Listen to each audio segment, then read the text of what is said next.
How are you doing this morning?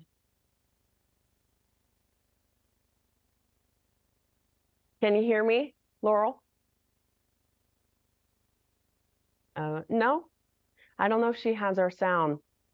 Can you give me a thumbs up if you can hear our audio? I don't think she can hear us.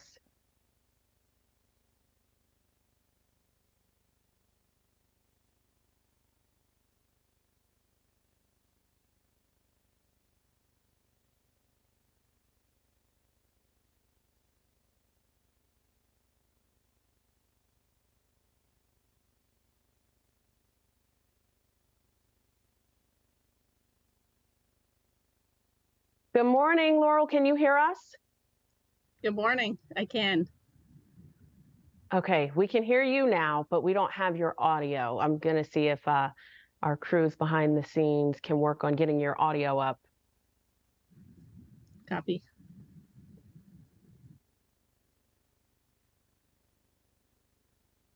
DeMarcus, how's the audio? Okay, still.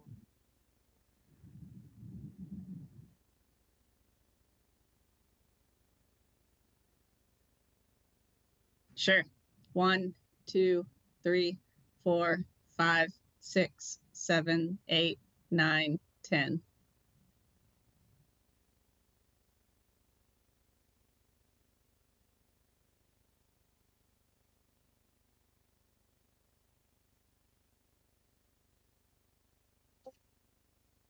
One, 2, 3, 4, 5, 6, 7, 8, 9, 10. Awesome, Laurel. We great. have your audio. Thank you so much for joining us. All Yeah, right, thank you for so calling. we'll just get right into it. How are you feeling? This is your first mission into space. Are there nerves working? Tell me how you're feeling. That's a great question. I am feeling very excited, of course. It's also funny, just as we're getting into these final few weeks before launch, I've just been so focused on training and final exams here in Star City that I kind of forget that I'm actually going to space. And then every now and then it'll just hit me that our launch is in a couple weeks. And that'll just be in little moments like a couple weeks ago, I video chatted with Frank Rubio, who's on board Space Station right now, waiting for me to get there so he can come home. And he was talking about setting up our crew quarters or, our personal hygiene stations where we take showers. And it's those just little details of daily life that's, suddenly jolt me. And I realized, oh, in a couple weeks, I'm going to be on board the International Space Station. So I'm guessing it's exciting. It is very exciting. Now, you talked about hygiene and things like that. For people at home, how does one take a shower or, bathe in space? It's kind of it's a longer process than on the ground because we don't have running water, of course. We actually use bags of water and towels. And so we just, it's a process of, for example, washing your hair, squirting a little bit of water onto your hair, rubbing some soap into it, and then just doing that over and over again until you've gotten all the soap out. So it takes a little bit more time than it does on Earth. And what was the preparations like preparing for this, the training that goes into preparing, I guess, your body and your mind to head into space? Well, I've been training for 2 years now, and of course, doing all of the technical training to get ready for the mission, but then also doing a lot of physical training to prepare my body just to be in space, to hopefully get to do some spacewalks, and to be as strong as I can for the mission. And then also mentally, just preparing myself as I go into all of these different training events.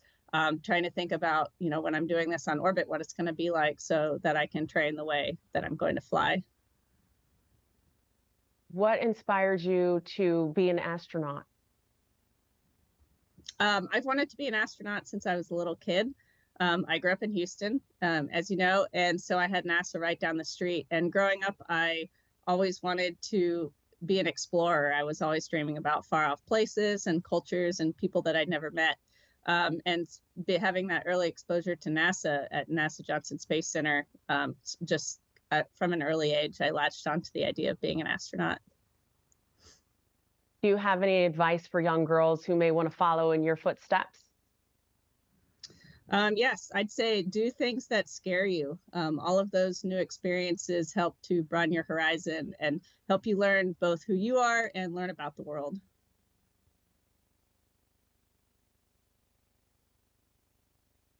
And before you leave us, we need a shout out for Houston, of course. Anything you want to tell your hometowners? Just that I can't wait to see Houston from space, and I'm looking forward to sharing the mission with all of you. We really appreciate you joining us. Thank you so much for taking the time to speak with us, Loral. Thank you.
Hey, how are you doing? This is Bill Harwood, CBS News at the Kennedy Space Center. Hi, Bill. Great to hear from you. Hey, it's nice to hear from you. It really is. I've only got a few minutes, so I'm just going to jump right in. And one of the questions I always have for folks flying up on the Soyuz is tell me your impressions of your crewmates. What's it been like working with them and certainly with Oleg, with all the expertise he has, lessons learned and that kind of thing? How's that been going? Yeah, it's been going well. I am excited. Obviously, Oleg Kononenko is an extremely experienced commander. This will be his 5th mission for Oleg. And so it's been really neat to get to work with him and learn from him as we go through all of our Soyuz training. And then our pilot, Nikolai Chub, this is his first flight, so it's neat to get to share that with him. And he is just extremely technically competent. And so it's been a lot of fun getting to work with both of them. Has Oleg passed along any good advice for you, just as a benefit of his experience? Yeah, he's shared some things about just living at life on board station, taking photographs from the space station, for example, and then just what the whole experience of launch and like ascent and docking and the mission will be like. I've always thought that people from other countries that become medical doctors in a different language is an incredible challenge, but it strikes me that learning Russian and the ability to fly in a Soyuz spacecraft has got to rival that. How is the language thing going with you?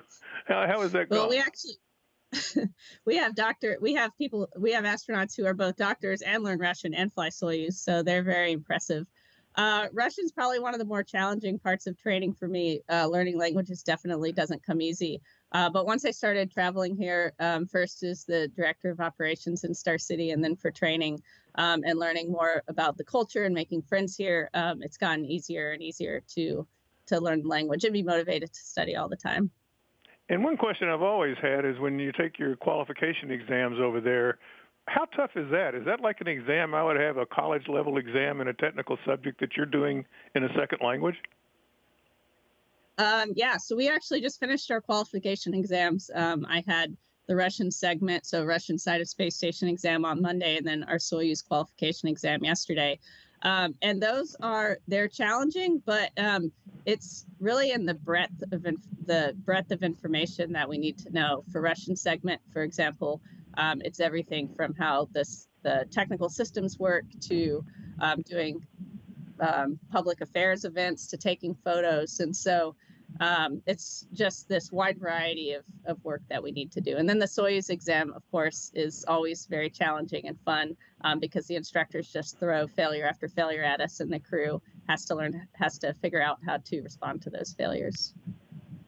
Speaking of that, with the progress of Soyuz coolant leaks, I'm just wondering and I realize that those are kind of a little bit open issues, but apparently a coincidence. But what's your confidence level in the vehicle you're going to be trusting to ride to orbit?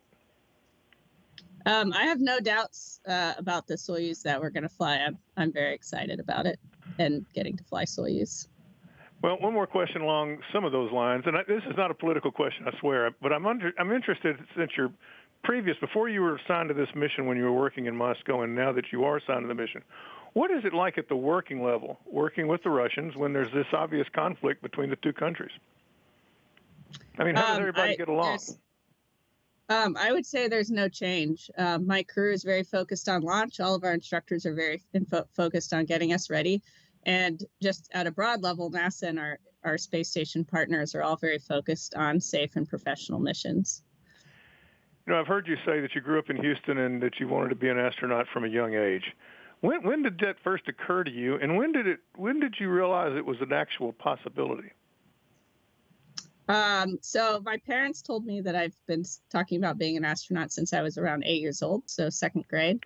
I got to grow some tomato seeds that had flown on space shuttle, and that was kind of my first interaction with NASA at that age. And then honestly, I'm not really sure when I thought it would become a possibility. I had gone off into ocean science and was doing ocean engineering, but I always had it in the back of my head that I should at least apply, because if you don't apply, there's 0% chance of becoming an astronaut. So I applied a couple times, and then I was pretty surprised to get to interview and then have the honor of being selected. And you've kind of addressed this, but from a personal standpoint, I mean, I think the prospect of flying in space must be, you've already said this, really exciting, obviously, but, what are you looking forward to? I know everybody looks forward to the view out the cupola and being weightless. I've been in the Vomit Comet and had a little bit of weightlessness, 30 seconds at a time. And it was so magical, I can't imagine 6 months of that. So is that really the top of the list? Yeah, it's hard to imagine because I did have that limited microgravity experience, what it's going to be like when we're actually in space in those first few minutes where we're weightless, and then that just doesn't go away for 6 months. So I'm looking forward to that feeling, and just kind of learning how to live and work in space, do all of the daily tasks, that you would do normally here on the ground, and then also all of the science and maintenance that we're going to get to do. So just kind of that day-to-day experience of working in a 3D environment versus a 2D environment. And then I'm also just really looking forward to the relationships with my crewmates that I'll have and with everybody on the ground, and just getting to share that whole experience with everybody. Yeah, this is kind of a dumb question because I know you're really looking ahead to the very next flight, but the Indians just successfully landed their lander on the moon near the South Pole today, just a few minutes ago, actually. Pretty neat mission, and obviously there's a really renewed interest in the moon. Is that something that would interest you down the road? And I do realize that's a dumb question to ask somebody who's getting ready to go off on a 6-month trip to the ISS, but the moon's out there. Just curious what your thoughts are. Definitely. I think all of us would love to go to the moon. It's a super exciting time to be at NASA right now. And I can't wait to do this mission and then also come back and support Artemis 2 and the future Artemis missions in some capacity. It's going to be awesome. One last question. I know that everybody who goes to the station wants to obviously do a good job when they're there. Do you have any concerns at all about your 6-month stay? And I don't mean concerns about safety or something like that. I just mean in terms of getting the job done that you're assigned to. What do you think the biggest challenges will be? I think it's a good question. And I think for me, one of the bigger challenges that I'm anticipating is just not being able to go outside. Spending time outside is important to me, and it's kind of how I recharge my batteries. So I think it'll be really interesting to just see what it's like living in an environment where I can't just, pop outdoors for a few minutes to relax at the end of the day. And then also just the challenge of it, we're going to be very busy on board, so there'll be a lot of work. But I think even challenges like that are just something I'm looking forward to embracing and adapting to, because the environment is new and it's going to be so interesting. Well, I wish you the best of luck. I hope to talk to you in orbit, and I hope that, I hope you get a chance to walk outside. Who knows? But anyway, I hope you have a great flight. Looking forward to it. Thanks. Thank you.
Hello, Loral. It's Elizabeth Howell from Space.com. How are you doing today in Russia?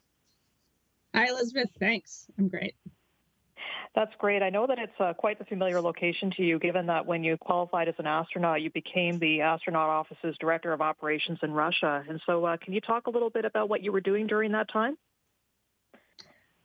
Yes. So after we finished our initial 2 years of basic training, I came out here as the director of operations to work in Star City. So NASA has a training office here, and I was supporting all the crews and training that come through Star City. And then before you joined NASA, what drew you to your work on marine science underwater vehicles at Woods Hole Oceanographic Institution? Initially, I applied to that job because I was interested in designing and building and testing hardware. What kind of hardware I wasn't very picky on. But then after I got to Woods Hole and got involved first in an upgrade to the Alvin submersible, which is a manned research submersible for the United States. Once I got involved in that and then in a bunch of other projects at Woods Hole, I became pretty passionate about my work there and was very excited to be there. And what's the biggest lesson you took from your submersible research that you think is going to help you during your mission? Oh, lots of things. I think there's a lot of overlap between oceanographic research and spaceflight. Probably some of my most the experiences that will help me the most and that are also the most memorable for me is all of the time that I spent at sea working on research vessels. I think those are very analogous to a space flight in that you're working in a fairly remote environment. You have a limited set of tools available to you, so you have to do all of your work with whatever you have on hand, the materials that you have on hand, and then you're also just working in a small operational group. So getting along with your teammates, dealing with issues as they come up and just kind of working through all of those challenges is very similar. That is totally relatable experience. And then as somebody who's obviously spent a lot of time working on vehicles that are in the water, does that affect somehow your perspective of space vehicle activities, such as docking or capturing them with the robotic Canadarm2? It's definitely something I've thought about a lot while I was doing all of my spacewalk training. I kind of joked about it, but I worked on remotely operated vehicles. So those are vehicles that are tethered to the ships. And similarly, as astronauts, when we're doing spacewalks, we're tethered to space station. And so tether management was important, both in my work at Woods Hole and then also as an astronaut. So it seems like all that time working in the water sort of helped with working on the spacewalk training, didn't it? Yes. Wonderful. Do you have any special ocean or sort of watery locations that you'll be watching for when you're on the space station? Yeah, I'm excited. Well, I'm excited to see all of Earth's oceans from space, particularly some of the more remote places that I didn't get to travel myself. And I'm also looking forward to keeping an eye on where all the ships that I've worked on will be located and trying to spot them from space station, or at least wave as we fly over. Exactly. I know that with a couple of hundred experiments, it's really hard to pick favorites, but what are some of the science investigations that you're looking forward to doing? There's a bunch. At any time, we have about 250 experiments going on space station, both inside and outside. Obviously, as astronauts, we only work on a portion of those. One of the experiments that I'm excited to be a part of is the CIPHER experiment, which is actually an experiment on me. It's 14 different studies that are focused on all sorts of aspects of human health, everything from bones to psychology. And so I'm excited to be a part of that to help us learn more about how the human body adapts to the space environment and hopefully be able to take those lessons learned on future longer duration missions to the moon and then to Mars. That's great. And what kind of community outreach will you be doing while you're up there? So we usually do about 1 or 2 outreach events per week. And we do that with people from all over the world in the United States. And so I'm excited to get to do all of those events. And then I'm also excited to get to talk to the universities that I went to, get to talk to Woods Hole at some point as well. I know that part of the thing about being an astronaut is what you have this journey and you're able to sort of talk to others about that journey through these events. And so what kinds of things do you try to emphasize to maybe students or younger people that would be sort of looking to follow in your footsteps as they begin to progress through their career? Well, one of the most inspiring things to me about being a part of human spaceflight is just the message that I think that the International Space Station provides. And that is how much we can accomplish when we work together across, between different countries and different groups of people. And so that is one message that I hope to share while I'm on board Space Station. Okay, Loral, thank you very much for your time and good luck. Thank you.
you're up. Good morning, Loral. How are you? Morning. I'm great, thanks. I'm Jay Blackman. I'm the producer at NBC News, and I'm very, very excited for you. Thank you. I'm also very excited. Well, that's actually my first question. It's your first time in space. Tell me what you're feeling right now. I'm feeling a lot of excitement. I've been focused really hard for the last couple months and weeks just on finishing training, both first in Houston and then now in Russia. We just finished our final exams yesterday, actually. So I've just been very focused on preparing for the mission. And now I get to, kind of shift my focus a little bit to going down to Baikonur next week and then launching in a couple weeks. And so just through that, it's kind of been this surreal experience where I'm so focused just kind of on the day-to-day tasks that I sort of forget that this actually all ends in launch and a space flight. But every now and then I'll remember that, and those moments will hit me, and it's pretty amazing feeling. And you will be, looking down on an Earth that isn't exactly the most peaceful at the moment. What and I'm sorry I'm asking you this question, but because you've been asked it, I'm sure 20 times this morning. What's it like to work with the Russians at the moment, with U.S. relations not being as great as they could be? I know that space is apolitical. I'm assuming that you're going to hope to keep it that way. Yes, I would say both in all of my experiences here on the ground and also on board the space station, our relationships are the same as they've always been. We are just focused on the mission, focused on launch, and NASA and our partners are focused on safe and professional operation of space station and in all of our human spaceflight operations. Is it a topic that you ignore with your Russian counterparts? Yeah, we're just, focused on getting ready for launch at this point. It's been very busy with all of our technical training. So it's an exciting and it's a great time to be in your business at the moment with everything that's going on with the moon and with Mars and things like that. You could potentially be on an Artemis mission. How would you feel if you were chosen for that? And what do you think of this exploration? It is a busy time at NASA. It is. It's a super exciting time to be a NASA astronaut and to get to work at NASA. There's so many different things going on. We have space station, we have Artemis, and we have all of these new commercial ventures related to space station. And so there's all these different things to work on right now. And I would be absolutely thrilled to be a part of Artemis. I'd be thrilled to continue to be involved with the space station program. There's just a million different things I'd like to do after this. Is there anything that you're bringing to space that is particularly meaningful to you or to your family? Yeah, I'm bringing a bunch of things. A couple of the personal items that I've chosen to bring are a couple of journals, just blank page journals, and some drawing pencils, because I know we're going to be really busy and the days are just going to fly by. And so I want to be sure to record all of the little moments that I don't want to forget, either by writing about them or sketching. I like to draw and do art. And so I want to capture all of those moments because I think one of the main reasons that we're there and that we have the International Space Station is to share that human journey. So I want to make sure that I don't forget all those moments. And, STEM is a huge career field for young people. What's your message to people, to young men and women, or young boys and girls, I guess I should say, about space? I think there is, in the space program, room for everybody. We have astronauts, of course, and we have engineers and scientists, but we also are supported by so many people. We have doctors, we have lawyers, we have publicists. So if you're interested and passionate about space and exploration, then there's a place at NASA for you. When you were a young girl, did you ever dream that you'd be living on the space station and floating up into the cupola to look down on Earth? Is that something that ever crossed your mind? It definitely crossed my mind. I've wanted to be an astronaut, or I've been dreaming about being an astronaut since I was a little kid. And I definitely thought about it a lot when I was in high school and that age. But I, dreamed about it, but I don't think it feels surreal that I'm actually doing it. I don't think I ever thought it would actually be reality.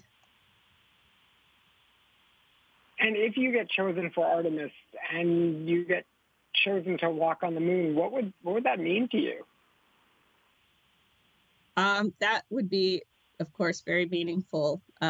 It would be amazing. I think the most sort of emotional moment for me would be to be standing on the moon and looking back at Earth and just seeing our planet in its entirety in the blackness of space.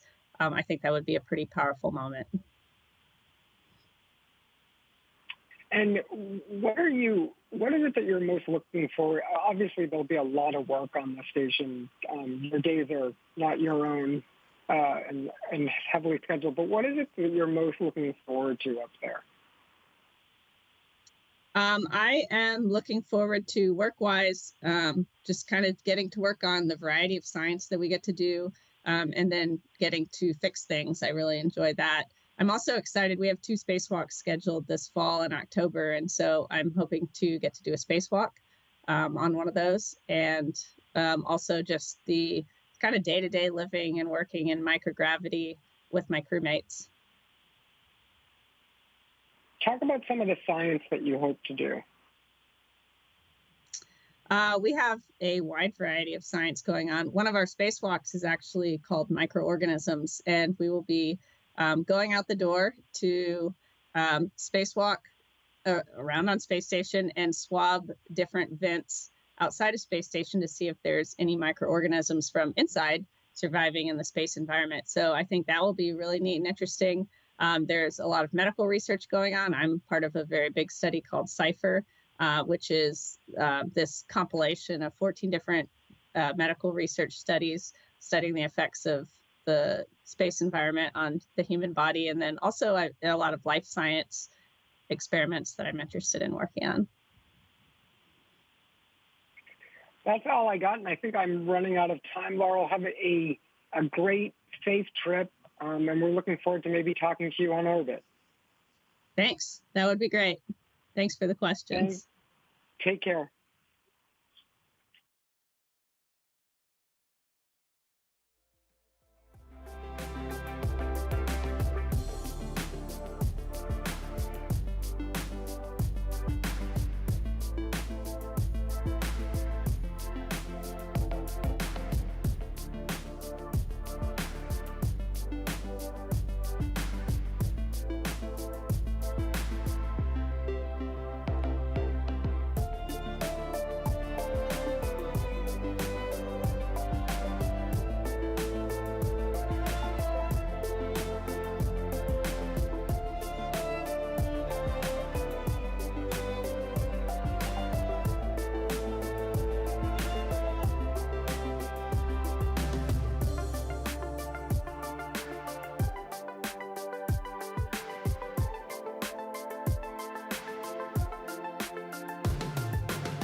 Hey, Loral, good morning. This is Sherry Williams from your old school district, Fort Bend ISD, and I'm here with a student, Juhi Gadboli, who's a junior at your old high school, Clements. Good morning, Sherry and Juhi. I'm super excited to talk to you guys. Well, not as excited as we are. And the current principal of Clements is also here in the room, so we're all very proud, as you might imagine. I know it can be a long road to become an astronaut. So how long was that road for you, and what was your reaction the day you found out you made it? That road was long for me. I've been dreaming about being an astronaut since I was a little kid. So it's definitely something I've thought about for a long time, and something I thought about a lot in high school while I was trying to figure out what to do with my life. The day that I found out, I was at home for lunch from work, and I got a phone call. I knew we had been told that they would be calling everybody that day. So I was expecting a phone call, but it was a pretty surreal moment when I heard that I was being invited to come down to Houston. I hung up the phone and immediately called each person in my family to share that news. You know, when you say you want to be an astronaut and you say you thought about it since you were a little girl, it's almost like telling people, I want to be a movie star. I want to be president. And people may pat you on the head and say, well, good luck with that, because that's a surreal goal. But did you ever have anyone in your family who from the beginning was like, absolutely, you're going to do that? Yeah, I think so. One of the reasons that this feels so special to me, especially getting ready for my first mission, is that my family was so supportive the whole way. I said I want to be an astronaut, and they were always just kind of like, well, yeah, yeah, you should do that then. So I've just had this incredible support and encouragement throughout my life. And now Juhi has some questions for you. Hello, Miss O'Hara. My name is Juhi Godbole, and I'm a junior at Clemens High School. And it is a very surreal moment talking to you. This has always been one of my dreams. But the first question I would like to ask you is, what inspired you and gave you courage to become an astronaut? I've had a lot of inspiration throughout my life from people I've gotten to know and work with, from my family. But I think some of the best advice that I was given early on was that there's no chance that you can become an astronaut or do anything that you want to do if you don't try. And so even before I think I met the minimum qualifications, I tried to submit an application, and then just tried a couple more times before I actually got selected. So I was just encouraged to, go ahead and try, even if you're not sure if you'll be successful or not. And for someone who wants to go into this field, what would they have to do in high school in order to reach their goal, or what courses would they have to take in order to be successful? I think in high school, really, the best thing you can do if you're interested in doing something like this or anything is just study all of the different subjects as hard as you can, because it really, becoming a well-rounded person is important no matter what career you choose to pursue. So studying hard in school, playing sports or doing something athletic just to stay in shape and take care of your health, those are all important things to do in high school. And finally, what advice or encouragement would you give to someone that would like to pursue a career in STEM? I would say to do things that scare you, and don't be afraid to ask for things that you want. Find a good mentor. Look at people who have similar careers to the one that you want to pursue, and try to get in touch with them, and just see how other people have gone through those journeys. But most importantly, don't be scared to take those first steps. Thank you so much, Ms. O'Hara, for your time. So, Laurel, Thank you. Juhi here says that she may want to be a doctor at NASA. And there are so many different things that people can do as part of NASA or even their contractors. Can you list some fields that people may not think about? Well, one thing that we like to say is that you can do anything at NASA that you could do in a small town. So we have everything from doctors, we have lawyers, we have artists, we have graphic designers who support us, and so or who work at NASA, and so you can do almost anything that you want to do and be supporting the space program.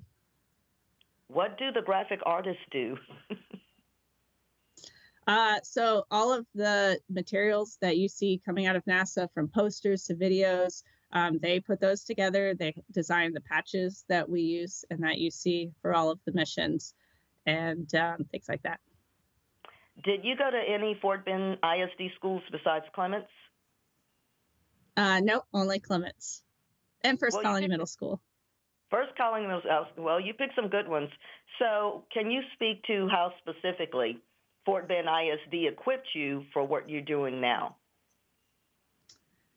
Yes, I feel very fortunate to have gotten to go to Clements, First Colony and Clements. They're both excellent schools, and I feel like they prepared me really well.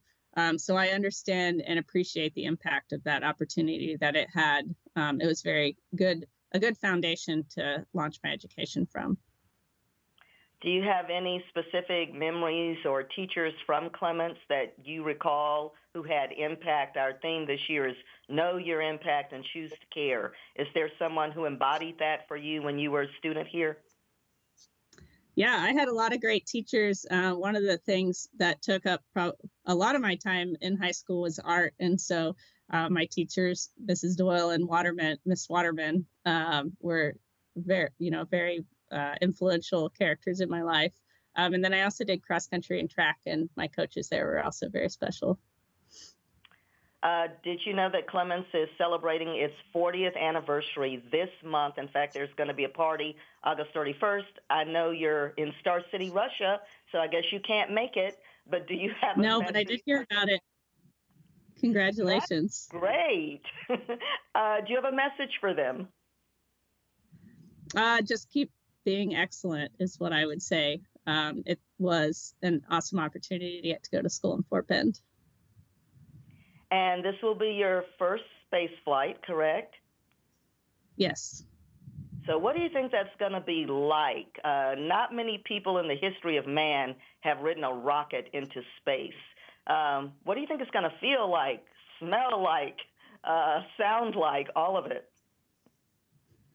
I don't know yet, but I will tell you after I do it. I think it's going to be just an amazing experience. Just being in a completely new environment. Like space flight is something that we train for in all different kinds of ways on the ground, but we don't actually know what it will be like to be on the rocket and be in microgravity until we're doing it. And so I think just that whole experience of adapting to a brand new environment and working under all the different challenges that we'll have while we're on board is something that's going to be just an incredible experience. And lastly, what do you think will be your prevailing emotion? Wonder, fear, excitement? I think a mixture of wonder and gratitude to get to be a part of this mission. Well, we're grateful that you're going. Godspeed. And thanks for talking to us today from Star City, Russia. Thank you.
Hi, good morning. Well, not good morning for you, but thank you so much for taking time to talk to me. Good morning for you.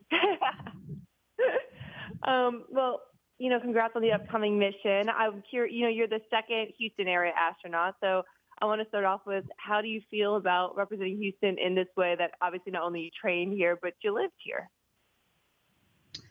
It's very special to get to train and work in my hometown, and I'm excited to fly and get to see Houston from space and represent Houston in space, along with Shannon Walker, our other Houston astronaut. Yeah. And are you planning to bring any Houston-specific mementos up with you? I don't think I have any Houston-specific stuff packed right now. What do you have packed? I have a few things.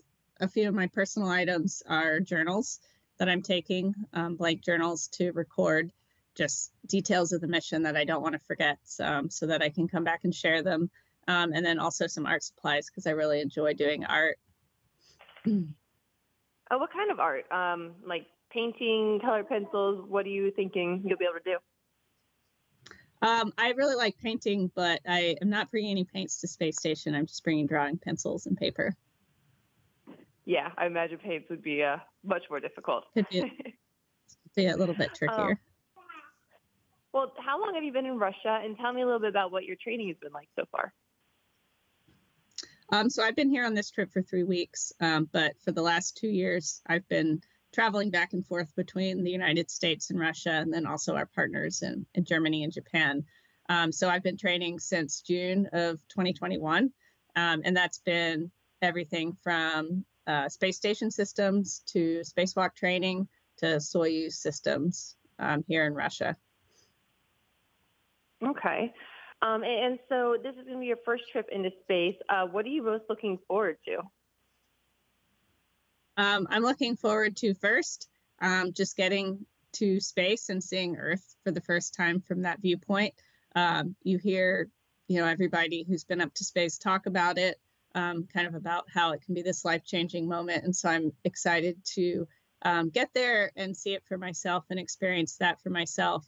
And then I'm also really excited to see Space Station in person because we do all this training both at the Neutral Buoyancy Lab in the pool doing spacewalk training where we're looking at the outside of Space Station, and then also in some of our mocked up facilities where we do training for the tasks that we'll be doing inside the space station, and just seeing this incredible engineering marvel that we've created, this laboratory in space in person for the first time, I think is going to be also amazing. Yeah. And, as a newer astronaut, this will be your first mission, but you'll be part of, kind of NASA's next step forward to commercial space stations, to the Artemis program. And so I'm curious how you think this first trip to space station will prepare you for those, and what are you looking forward to next? Yep. So this mission will definitely, for all of us first-time flyers, it'll help us get our space legs and learn how to live and work in the space environment. And then after this mission, once I get back, I'm looking forward to, mission-wise, I have no idea I'll be happy to do anything, but I'm looking forward to getting back and rejoining the office and supporting all of the different missions that we have going on, supporting Artemis 2, supporting continued space station operations, and just getting involved in a couple different things that I haven't been able to do yet. Yeah, but is there like a mission you're most excited about, or is there a part of NASA moving forward that you're most excited about, whether it be, the potential to go to the moon or to see commercial space stations, this next iteration of this engineering marvel you just described? Is there something that's most exciting for you?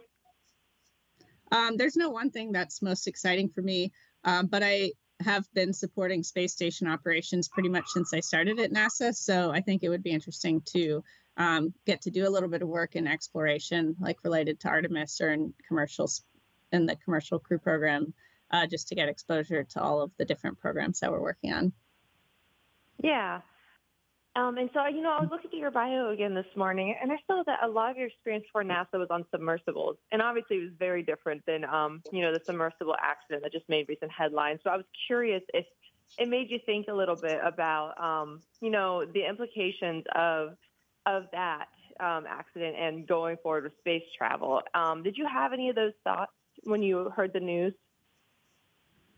Not really related to my mission directly, but of course, we understand the risks that we're taking, and we do a lot of training to mitigate those risks, and be prepared to deal with, any situation that might come up. And so I feel very prepared for the mission, and ready to handle, any kind of experiences that we might have while we're on board, either during launch or during the mission.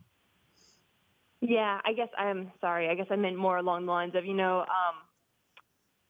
this new aerospace is starting where we're getting a lot of commercial participants going into space. And, obviously the Atlantis one was a commercial, like a tourist ride. And so I was just curious if you thought that could hurt like the commercial side of space as it was moving up. Obviously, I know everyone's prepared for safety, and I know your mission's very different than the commercial missions. And obviously you're a professional astronaut, but I was just curious if you had any thoughts around those.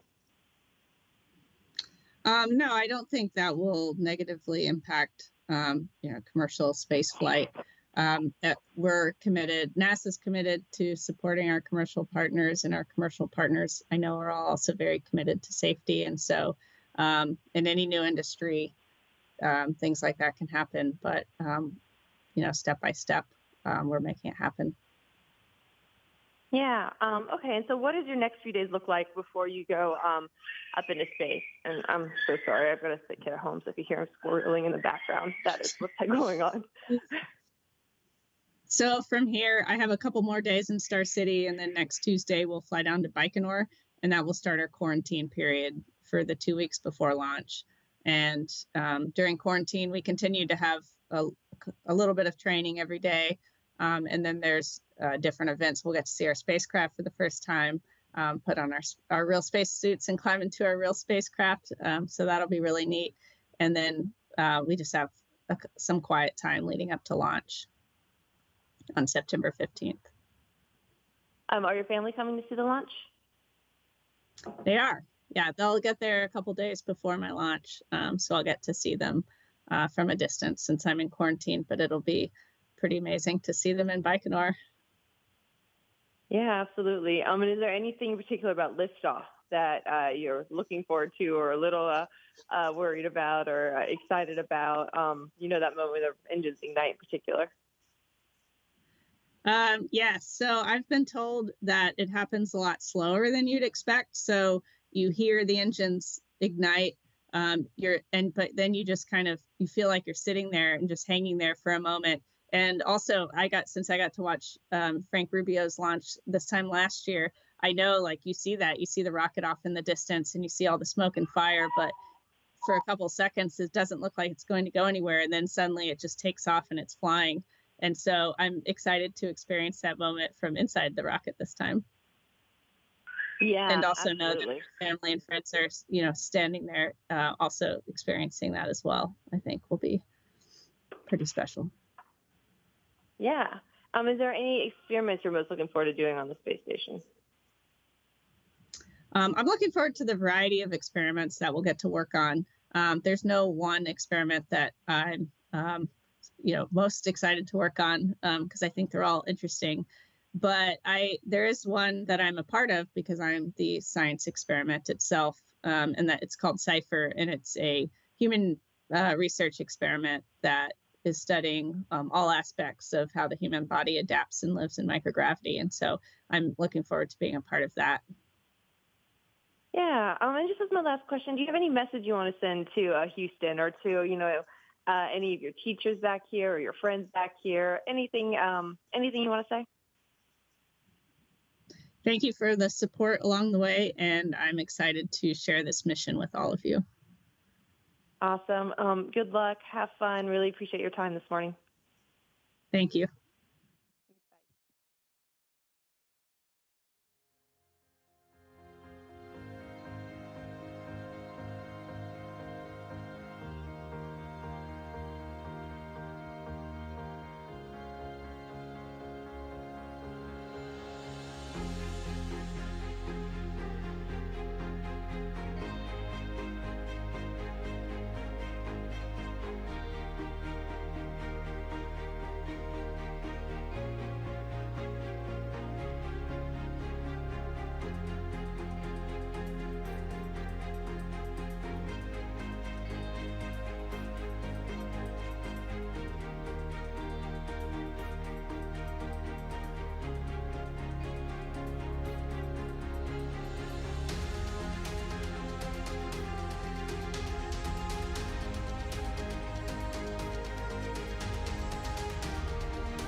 Thanks.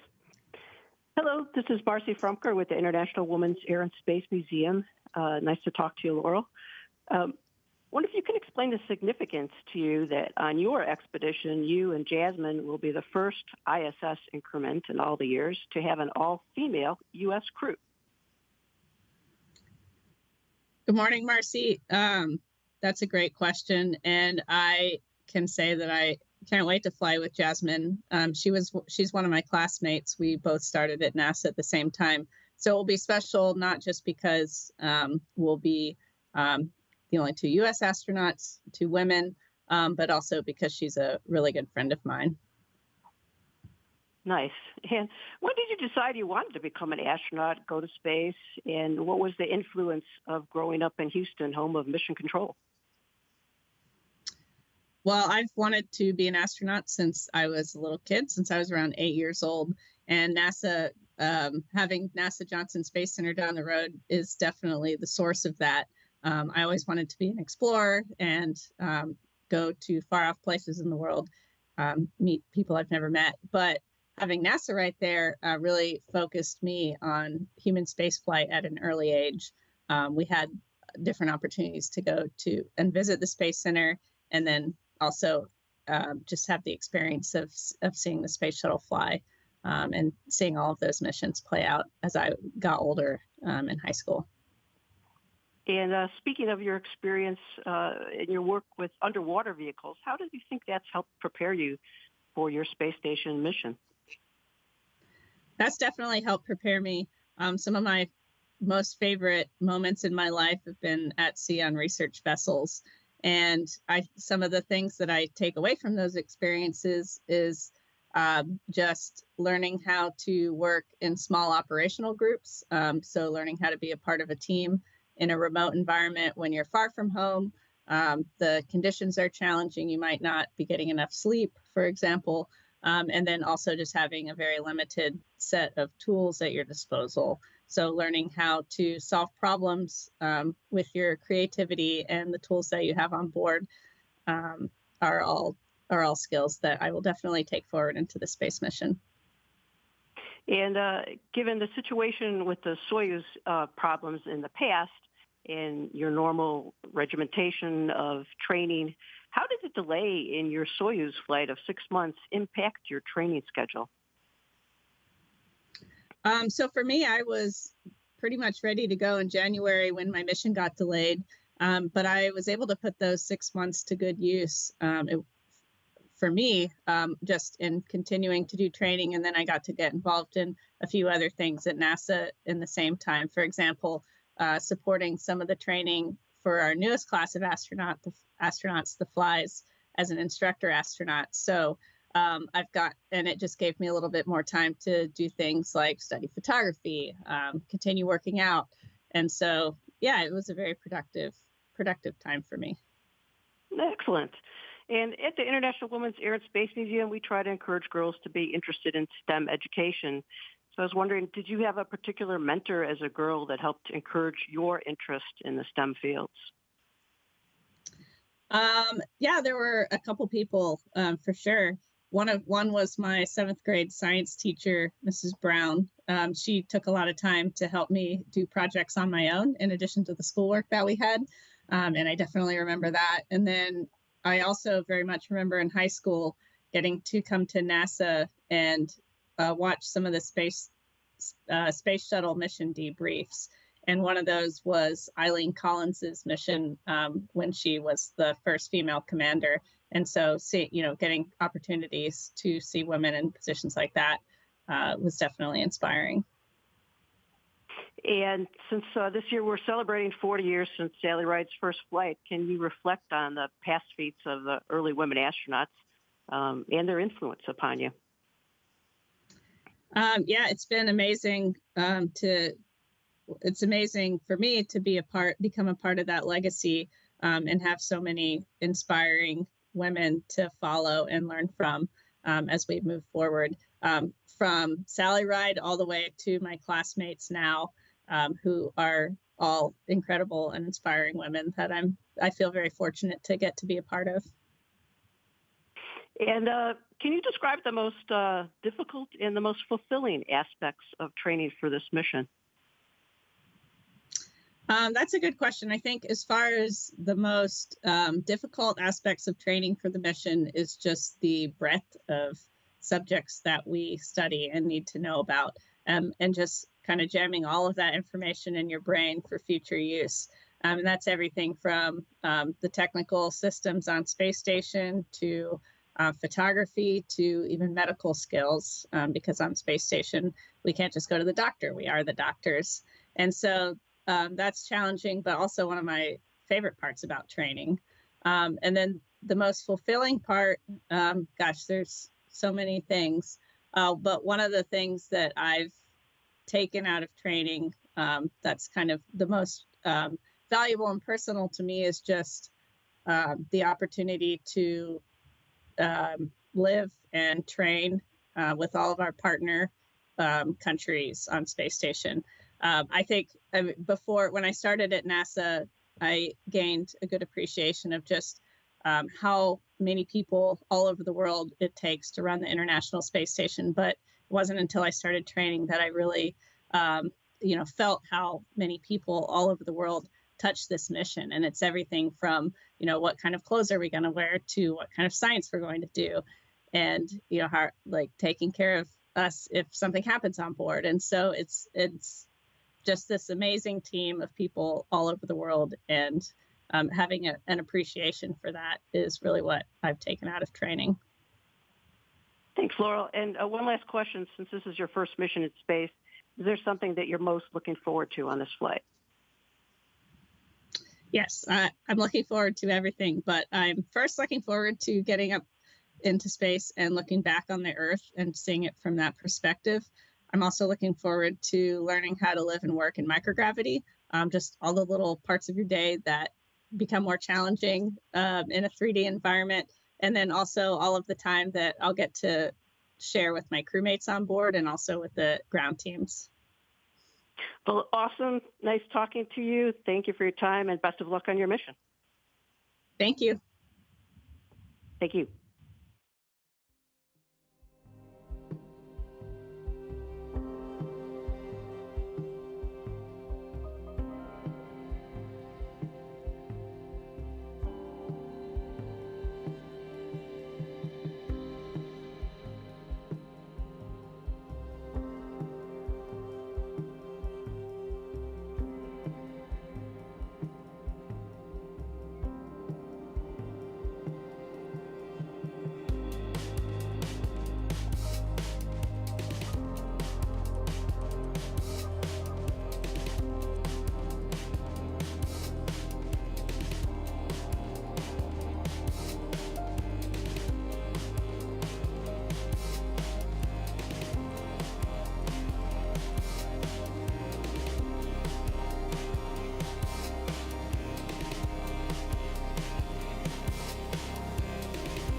Okay.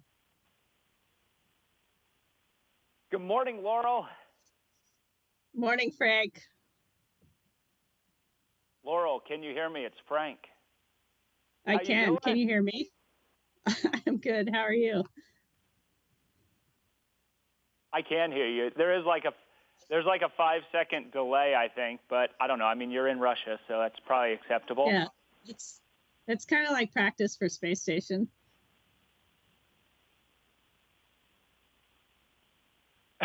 All right. That's cool. Hey, we're going to, I gave you a couple of those questions. I'll ask you about Nick Hague, since we've talked to him before, and yeah, we'll go from there. Talk to you soon. We're going to be live.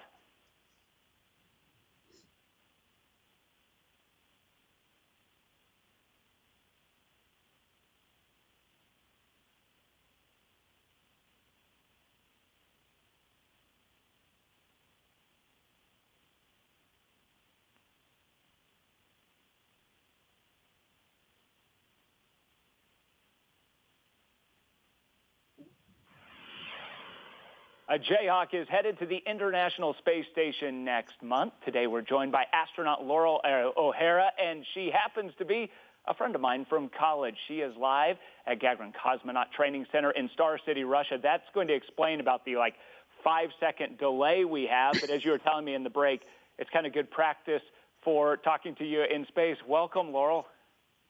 Thanks, Frank. It's great to talk to you.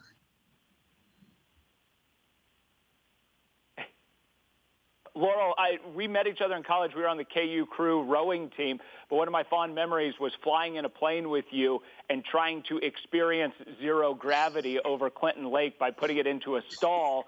Now you get to go experience real zero gravity for 6 months at the International Space Station. Tell me about this journey from as a kid wanting to become an astronaut to actually seeing this come through.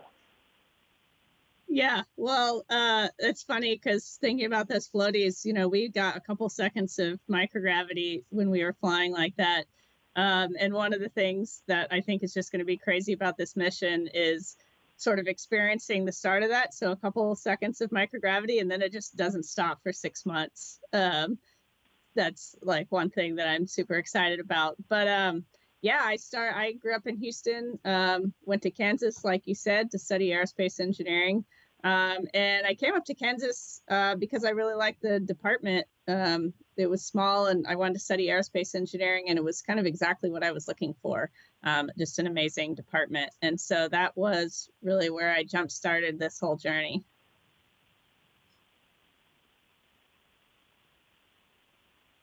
Tell me about this mission that you're going to be on. What is your role going to be? I know there's going to be some experiments, some of which may even be performed on you.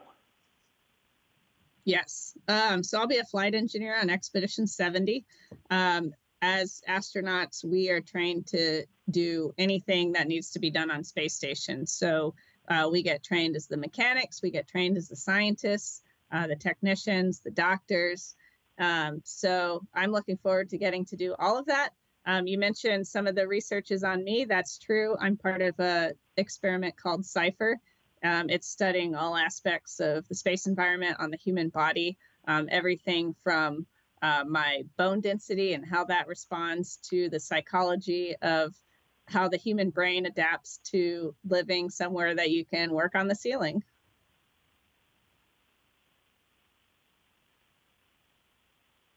And you're going to be flying there on the Russian Soyuz rocket. Kansan Nick Hague has had experience on that. Have you talked to him about his experiences? Yeah, he was actually, we get to have a few meetings with astronauts who have also flown on Soyuz before us, and he was one of my mentors in those meetings. So he shared all of his experiences flying on Soyuz and then also working aboard the International Space Station.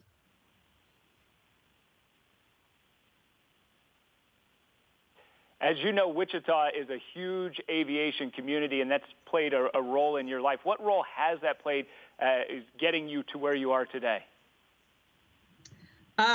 Getting to live and study in Kansas, that's just this huge center of aviation in the United States, was really special. And at the time, as an aerospace engineer, it was just amazing to have all of those resources. I definitely remember going on school field trips or, class field trips in college to Wichita and getting to tour all the different factories there. And I think that was definitely where my love of designing and building hardware and testing and, testing and engineering operations came from, for sure.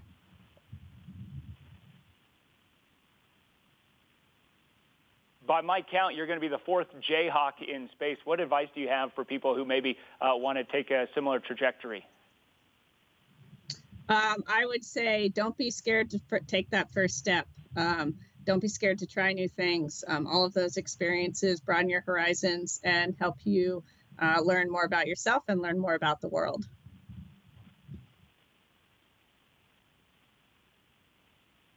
Loral, best of luck, Godspeed, and Rock Chalk Jayhawk. Thanks, Frank. Rock Chalk.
Hey, Loral. Stacy Clarity with Purdue's College of Engineering. All of us in West Lafayette are really excited for you to get to explore. Hi, Stacy. Thanks. Yeah. I'm sure you've been bombarded with texts and emails since the mission was announced. What kind of support have you felt from the Purdue engineering community? I've definitely received a lot of support from Purdue, just texts and emails from friends that I had while working there, and then also just the broader community in general. Obviously, a lot of astronauts from Purdue and just a lot of enthusiasm and support in general for the space program.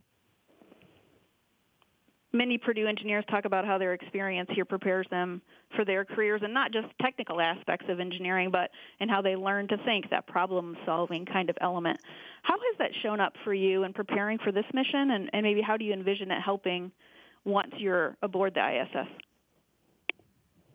I definitely had a great experience at Purdue doing research and learned a lot from my advisor, Bill Anderson, just as far as like how to approach a problem, how to figure out what the right questions to ask are, and kind of how to do that work methodically through whatever it is, whatever problem it is you're trying to solve. And so I definitely think that's going to come in handy on board the space station as I'm moving through my day, working on different research projects and solving problems on board. So you mentioned Bill. Obviously, you work with him at Zucrow, and a little bit curious, does being an aerospace engineer who focused on propulsion give you any unique insights into the launch? Like when you're sitting there thinking, waiting for ignition, are you thinking fuel and valves and fluids? Yeah, definitely. So after Purdue, I went into ocean science for a while. So it had been a couple of years that I had thought about the details, the nitty-gritty details of rocket propulsion systems. So it's been a lot of fun studying Soyuz here in Russia and getting to dig back into some of that. We've talked quite a bit about your time here at Purdue and Zucrow, and has there been a moment yet, or maybe there will be in your quiet time during quarantine in a couple of weeks, when you've reflected on the places you've been, the opportunities you've had, the people you've met, who have helped you to get to this point in this, next really significant step in your career, maybe just kind of allowing the weight of what is going to happen to settle over you and how you got here? Definitely. There have been moments like that so far. They kind of creep into the quiet spaces in between what's been a pretty crazy, really last year of my life. But I'm looking forward to having some more quiet time in Baikonur to reflect on that. But I am very grateful. I have had a lot of opportunities to live and work all over the country and now all over the world. And so I'm excited to get to see and honor all of those places from space. And I'm just feel very fortunate to have gotten to know all those places the way that I do. You're one of those ridiculously talented and well-rounded people. I know there, the engineer in you and the adventurer in you is really excited about this. But what about the artist in you? I mean, how much time do you anticipate getting? I know you said you're taking some journals. How much time do you anticipate getting to be able to sketch what you're seeing? I don't know how much time I'll have. I think we're going to be pretty busy. But we do get downtime, and I am looking forward to spending that time. Definitely looking forward to spending quality time in the cupola, either writing or sketching some of the thoughts and experiences that I'm having. It's funny, you kind of need to train your mind that anything you do in space now is going to be really valuable when you get back. And so, those sketches you do are going to be so sought after. That's just putting it in there, a perfect gift to Purdue maybe in a couple of years.